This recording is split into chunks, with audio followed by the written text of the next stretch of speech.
ముఖ్యంగా నా lovely media మిత్రులందరికీ, నన్ను హీరోని చేసినటువంటి మీడియా మిత్రులు మీ అందరికీ నా మనస్ఫూర్తిగా ఫస్ట్ మీ అందరికీ నా శిరస్సు వంచి నమస్కరిస్తున్నాను. మీ అందరికీ నా కళాభివందనం తెలియజేస్తూ, ఈరోజు షార్ట్ కట్ ప్రతి ఒక్క జీవితంలో ప్రతి ఒక్కరికి షార్ట్ కట్ అనేటువంటి సందర్భం వస్తుంది.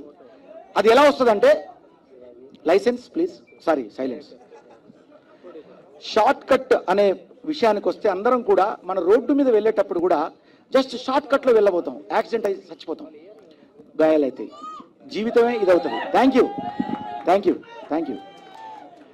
సో అలాగే అక్కడి నుంచి మొదలుకుంటే ఈ సినిమా మన జీవితంలో భాగమైనటువంటి షార్ట్ కట్ అనే పదంతో మొదలయ్యే ఈ సినిమాకి బిగ్ బాస్ నుంచి అద్భుతమైన ఆట ఆడి అసలు నేనే షాక్ అయినా.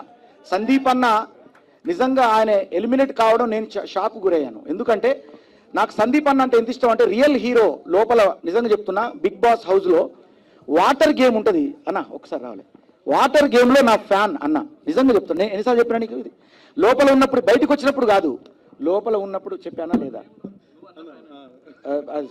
అదే నేను చెప్తున్నా. లాక్స్ కాదు కాదు నిజం చెప్తున్నా. ఆ స్విమ్మింగ్ పూల్లో మునిగి ఆ లాక్స్, ఆ కీస్తో లాక్స్ తీసి 6 లాక్స్ నువ్వే తెరిచావు, బయటకు వచ్చావు. నిజంగా కూడా నీకు ఊపిరి ఇట్లా ఆగిపోయి అసలు పడిపోయావు కింద మేము చేతులాగా. సో అలాంటి లోపల రియల్ హీరోగా పోరాడినటువంటి సందీప్ అన్న ఇప్పుడు మీ ముందు తెర మీద ఆయన హీరోగా రావడం. అన్న నీ సినిమా ఫస్ట్ డేలో ఫస్ట్ మార్నింగ్ షో నేను వస్తాను, నేను చూడాలి ఆ సినిమా. ఒకసారి చప్పలు కొట్టాలి అందరూ మన హీరో. అలాంటి హీరో నటించినటువంటి ఈ సినిమాలో ఇంకొక మీకు టాస్క్ ఏంటంటే, ఇందులో RRR ఉన్నారు. ఏంటో చెప్పండి. RRR అంటే తెలుసా మీకు? ఏంటో నీకు కూడా తెలియదు కదా. RRR అనే పదం దాగి ఉంది. అదే ప్రొడ్యూసర్స్ ఉన్నారు, రంగారావు, రజనీకాంత్, ఇంకా రామకృష్ణ గారు డైరెక్టర్. ఇప్పుడు చప్పట్లు కొట్టాలి మీరు. సో ఈ RRR తో కూడినటువంటి సినిమా ఇది. తర్వాత ఇందులో క్రియేటివిటీ హెడ్ అయినటువంటి మనోజ్ గారు కూడా ఉన్నట్టున్నది ఇక్కడే. హాయ్. ఇలాగే పేరున డిఓపి చాలా అద్భుతంగా చూపించారు. అతనికి పేరున వీళ్ళందరికీ నా హృదయపూర్వక ఆల్ ది బెస్ట్ చెప్తూ, ఈ సినిమా మన జీవితాల్లో మనం వెళ్ళేటువంటి ప్రయాణంలో చాలా మంది అనుకుంటారు, ఈ మన జీవితంలో మన షార్ట్ కట్ కంటే మన లైఫే ఇంపార్టెంట్ అని నేను అంటాను. ఎందుకు ఇంపార్టెంట్ అంటే, బతుకు కంటే గొప్ప భాగ్యంబు లేదురా, పద్యంలో కూడా ఉంటుంది అది. చిన్నప్పుడు చదువుకున్న పద్యం గుర్తుకొచ్చింది మీ సినిమా చూస్తే. నిజంగా మన యొక్క అభివృద్ధి కంటే మన దేహం ఈ భూమి మీద చాలా ఇంపార్టెంట్, అది చాలా వాల్యుబుల్. దాన్ని అంత ఈజీగా మీరు తక్కువ అంచనా వేయద్దు. ఆ భూమి మీద ఉన్నటువంటి ఈ ఏదైతే మన బాడీ ఉందో అదే హీరో, అంతే. దానికి మించినటువంటి హీరో మన ప్రొఫెషన్ కాదు. మనకున్న వృత్తి, హలో మాట్లాడదు దయచేసి, మనకున్నటువంటి వృత్తి అనేది చాలా చిన్నది, మనం చేసే ప్రొఫెషన్ చాలా చిన్నది, మన జీవితంలో మన హీరోయిజం చాలా చిన్నది. మనం ఈ భూమి మీద ఉండడం అనేది చాలా ఇంపార్టెంట్. అదే షార్ట్ కట్. మన జీవితంలో ఏది కూడా షార్ట్ కట్గా రావాలనుకోవద్దు. ఆ సినిమా చూడాలి, అది మనం నేర్చుకోవాలంటే ఈ సినిమా చూడండి.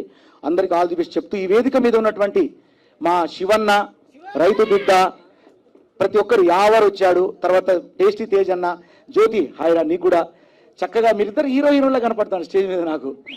అలాగే గౌతమ్ 2.0 అక్కనా ఇక్కడ ఉన్నాడు. ఇక లాస్ట్ లో అల్లోనే రాదల్లా అంటూ పిల్లే రావాలి, మీ ఆర్ గుర్రాల్ బండే ఎక్కాలి, బొట్ల సీరే గట్టి బొమ్మంచు రైకే దొడిగి బిల్లం బల్లం సప్పులతోటి పెళ్లి పీటల మీదకి ఎక్కాలే. బోలే అంటే హీరో అంటే బోలే, రక్క ఈ బోలే గాడికి నువ్వే హీరోయిన్ రావాలి. సో మా హీరోయిన్ అంటే ఆమెను ఇంట్రొడ్యూస్ ఎలా చేయాలి, ఇలా చేస్తేనే అన్న ఉంటుంది. ఇవాళ నేను అనుకున్నా ఫస్ట్ నేను అరే రాగానే గుర్తుపట్టలే, నా హీరోయిన్ కూడా గుర్తుపట్టలేదు. ఎందుకంటే నా హీరోయిన్ మీన్స్ లోపల బిగ్ బాస్లో హీరో అన్న. అంటే ఏంటండి? లోపల అంటే నువ్వు లోపల ఉంటావు, నేను వెళ్తాను అని చెప్పానా లేదా? కరెక్టా? నువ్వు ఉంటావురా, నువ్వు ఖచ్చితంగా ఆడుతున్నావు, నువ్వు అందంగా ఉన్నావు, ఆడుతున్నావు, అందరికీ చాలా ప్రేమను పంచుతున్నావు, నువ్వు ఉంటావు అన్నాను. ఆమె ఉన్నది.